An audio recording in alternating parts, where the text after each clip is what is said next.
right, don't forget to check out our sponsor, The Health Blaze, at thehealthblaze.com. Promo code GoodFella1Boxing.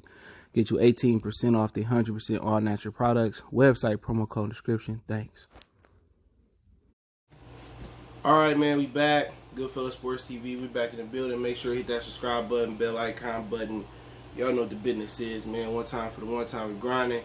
Breakdown prediction. Errol Spence Jr. taking on Shawn Porter this Saturday, September 28th, Los Angeles Staples Center. Shout out to the brothers. Gotta support black on black boxing out there in SoCal. So hopefully, if you can make it, you can make it. But let's get into it. Errol Spence is listed 5'9.5" on BoxRec. He's 25-0, no draws, no contests, no decisions, no losses. With 21 big ones coming by way of knockout, 72-inch reach. Turned pro in 2012, December 9th to be exact. Shawn Showtime Porter is 30 wins, 2 losses, both of them really close. Kell Brook and Keith Thurman. 1 draw, come by Julio Diaz. 17 big ones coming by way of knockout for Shawn Porter. And yeah, man, he's 5'7", 69.5-inch reach, so Errol got a nice reach advantage over him. He's 31 years old. Errol is 29, and he will be 32 October 27th. So he got a birthday coming up really soon for Errol Spence. So hey, it's a real interesting fight, man, that I'm now looking at. I broke down the film. I waited a couple days to actually actually break it down. I was gonna release it on the Patreon, but I had to do more film work, and the more film work I did, the closer I thought the fight would have been than I imagined. Now, you talking about strengths and weaknesses. Let's talk about the strength of Shawn Porter. Start off with one of the champions, the WBC champion, which most people see as the prestigious belt. One thing about him, he a good pressure fighter in this fight. He bring the pressure. I think he's a better inside fighter.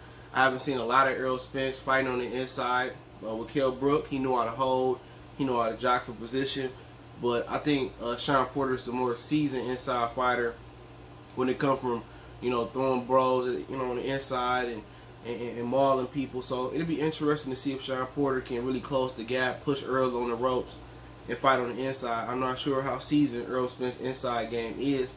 Other than that, he got experience. He been cut, he been dropped, he been hurt, he been a hard 12. And you can't say that for Errol Spence. Errol Spence been buzzed by Lartley, but really, has he been a hard 12? No.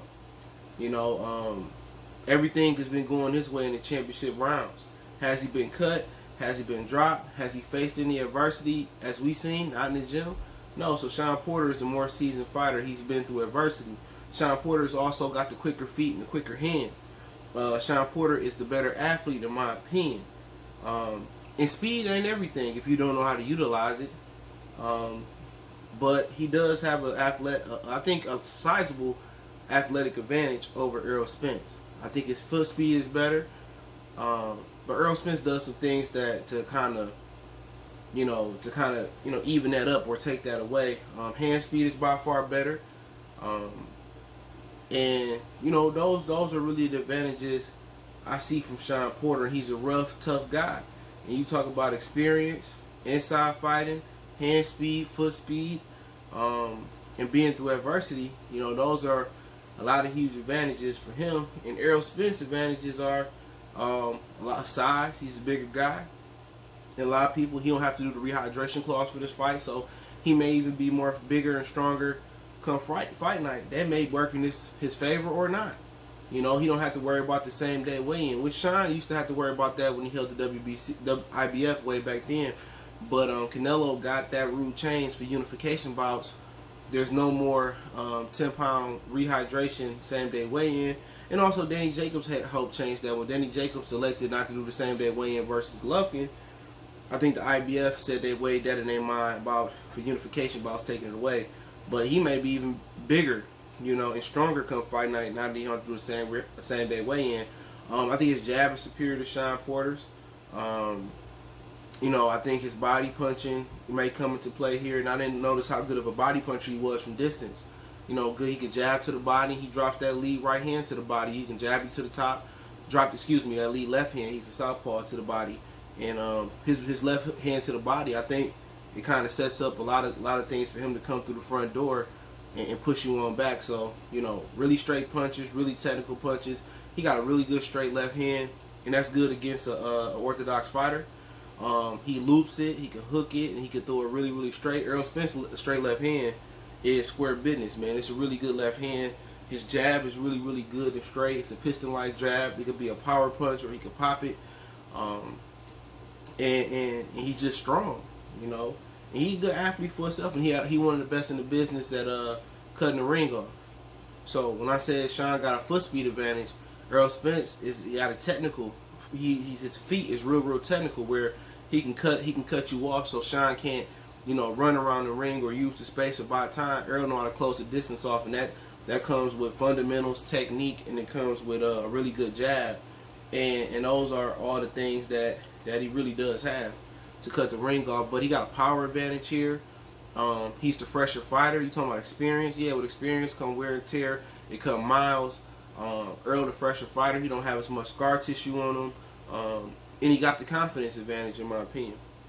When you look at Shawn Porter, he said he didn't want to fight Errol Spence. He wasn't invincible, and all of a sudden, it seemed like to the public, and that may not be true. It may have always been the plan, for Shawn Porter to fight Errol for a unification bout or somewhere down the line. But to the public, it looked like Shawn Porter never wanted to fight Errol Spence. Oh, I only want to fight Heath and Danny. And when your back is forced against the wall, and now you talking greasy, but you wasn't talking greasy when you didn't have to fight him. You sound like you didn't want to fight him. You didn't want to fight him in March. You rather have fight Ugas and all that. So at the end of the day, the mental advantage goes to Errol Spence, in my humble opinion. But you know what? It's a good fight. We'll talk about the weaknesses. Talking about Errol Spence, squares up some. When I talk about square up, he's a southpaw, so he goes like that. So a lot of times when he throws punches, he's square. So he's like this instead of being like that. And usually you can take advantage of that with a straight right hand from the orthodox position for Shawn Porter. But Shawn Porter don't have a straight right hand. And he throws more of a looping shot. He kind of reminds me of Peter Quillen. I know he fought the other night, and I didn't watch it. I went to sleep after the B-Hop fight. For the Christopher Colbert primetime fight, that's what he want to call himself now.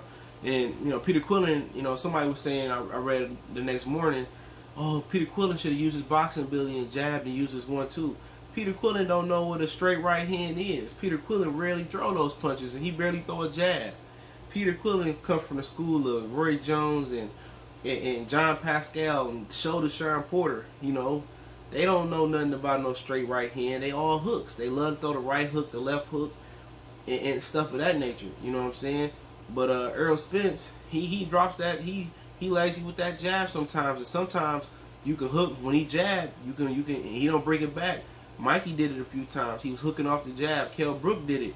He hooked off his jab. He countered his jab with a left hook. And Errol Spence got a lot of holes in this game. You know what I'm saying? He square up a lot.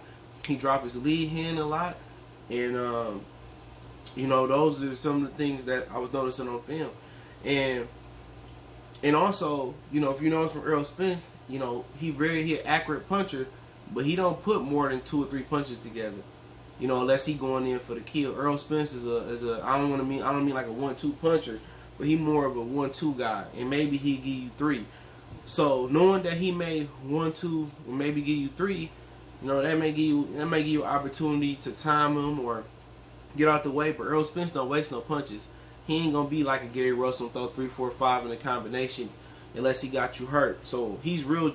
He throws a lot of punches, but he's so accurate that he wear you down. But you ain't got to worry about him going 4, 5, 6 in a combination, and maybe that's something he could pick up on. But other than that, other than some technical flaws, or he don't move his head, but he moves his feet. His feet is his head movement, but at some point in time, he does move his head enough, so I don't really see that as a significant weakness. He picks shots up with his gloves and with his arms, and he got sneaky good defense, but he harder to hit than people think. But one of the things I do notice, and I will get to it in a minute when I just give my full synopsis on it, is that you know, if you're able to throw 2 or 3 punches at Errol Spence, he don't really transition from that offense, from that defense to offense well. He'll put the earmuffs on you. Even like you'll see Floyd Mayweather versus Pacquiao. I know a lot of people seen that fight. When Pacquiao hurt him with the left hand and Mayweather went into the high guard to cover up, Errol Spence would do that right in the middle of the ring. If you hit Errol Spence or you throw 2 or 3 punches at Errol Spence, he'll cover up and he'll wait till you get done, and then he'll reset, and then he'll go on the offensive. Every now and again, you'll see him and Jamel Charlo throw a punch with you with your combination. So you got it. It's sneaky, but it doesn't happen so often. Errol Spence will let you work.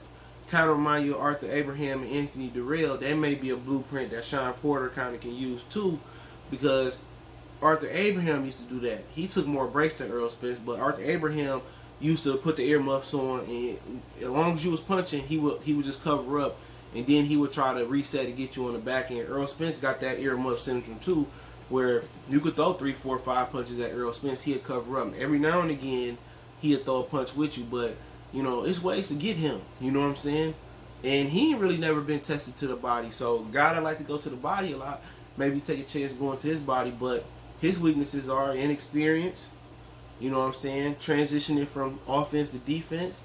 He don't move his head, even though I don't really see that as a significant weakness because he moves his feet. But as you know, he move it enough. But people say that's a weakness. And also, you know, he ain't been a hard 12. If Shawn Porter set a high pace, I seen the Kell Brook fight. He was getting tired. I seen a Mikey Garcia fight. He was getting tired. But to talk about Shawn Porter, one of his weaknesses is I don't like his jab coming in. His jab on the back foot is way better than his jab coming in. And Kenny Porter said that most of all his big fights, they out-jab the other opponent. And that may be true, but it's the quality. You know, the quality of Shawn's jab coming in is not good. And I don't, you know, but on the back foot, his jab is pretty damn snappy. It's nice. But coming in, he don't give you that inside fighter jab like a Mike Tyson jab. But hey, it worked for him. Other than that, he's a smaller man in there. He likes punching. He likes that punching power. You know, especially that one punch punching power. You know, he lacks the straight right hand in this fight. He don't throw straight punches well, especially that right hand. And versus southpaw, the straight right hand is one of the punches he can get an orthodox fighter with. That I see with Shawn Porter. And you know, he just got the shorter arms. You know what I'm saying? So from the outside in, he might get picked off. But you know, Shawn Porter just lacked the power. He lacked the straight right hand. And you know, he's a smaller guy here, man. You know what I'm saying? So really, it ain't too many, you know, weaknesses to get into Shawn Porter that we already don't know. But to see how, you know, what Shawn Porter got to do to win is Shawn Porter got to win the real estate. Shawn Porter can't beat Errol Spence outside. You know what I'm saying? And he can't be in the gray area. He can't be in the pocket for Errol Spence to hit him if he's not working. Shawn Porter, he got to get on the inside. And he got to test Errol Spence's inside game. But one thing I do notice when Errol Spence throw his jab, and like I said before, Mikey was trying to counter it with his hook, with his left hook. Kell Brook did it. I think Shawn Porter left hook can be a key. You know, he like to put the earmuffs on. If I'm Shawn Porter, I'm working on the left hook, right hook, uppercut combination, or left hook, uppercut, or left hook, uppercut combination. I think he split the guard with the uppercut. I think that left hook, it can lead to a lot of damage for Shawn Porter, just leading off with it. But he got to mix it in with the jab. But I think when Errol Spence throw that jab, and sometimes he get lazy and drop it, I think Shawn Porter left hook could be the ticket. But I think Shawn Porter need to work on the inside, work the torso, and grind Errol Spence down. But he got to use angles. You know what I'm saying? Everything got to be angles. If he gonna be on the outside or he gonna be in the pocket, he got to use angles. He got to continue to turn Errol Spence and shoot Shawn and throw 2 or 3 quick shots and mix in a hard shot. He got to turn Errol Spence and use his angles. And that's kind of how Manny Pacquiao will fight Errol Spence, is use angles.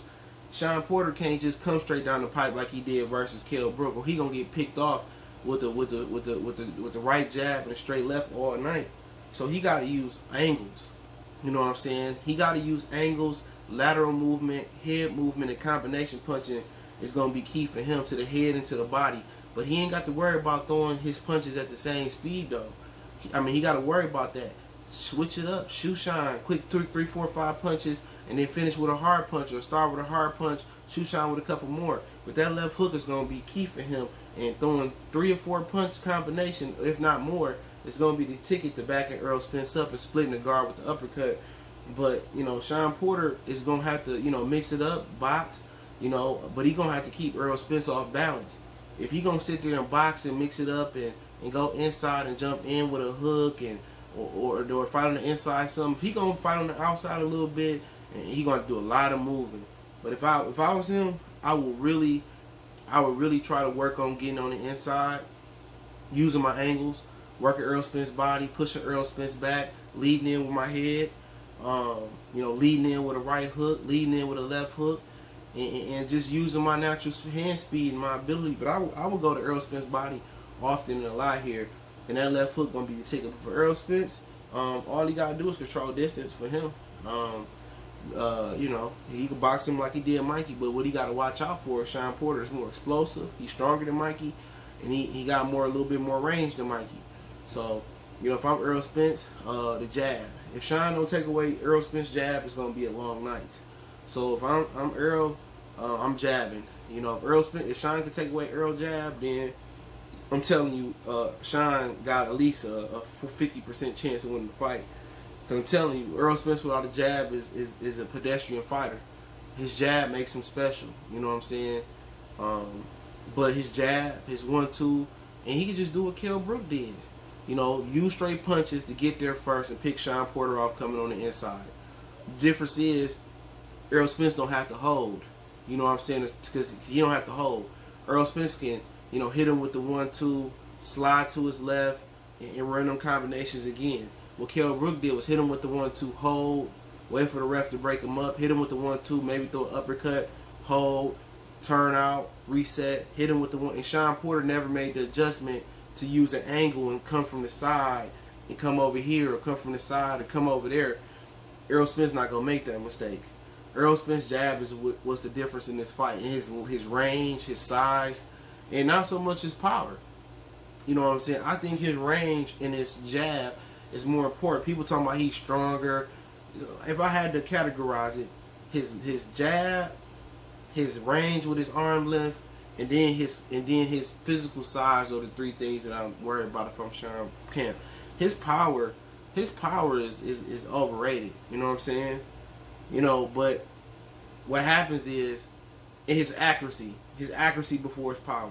His jab, his range, his accuracy, his jab, his range, his physical strength, his accuracy and his power, and in that kind of order is what I'm worried about if I'm Shawn Porter Kemp. Because if we can't get past that stick, if he can hit us with that stick, then he can hit us with the left hand. He looped the left hand. Then he can hit you with the right hook and then put in with the left hand. Then his body punching as well. That's what he get into. His accuracy, his consistency hitting you with, in the same spot, is what wears guys down. He not a one punch pop knockout guy. Not a lot of guys is. He not a Julian Jackson, or he not a Foreman, or he not a Deontay Wilder or a Nuyui, or even a Gervonta Tank Davis on when he ain't fought on the top level versus the guys with the one punch, the durable guys, the champions. But Errol Spence is a guy that wear you down with accuracy, consistent punching. But once you say, oh, I can't get past the jab, I can't get past the jab, then I can't get past the left hand. Then, he pressing me, he put mental pressure on me, his size getting big, he wearing on me.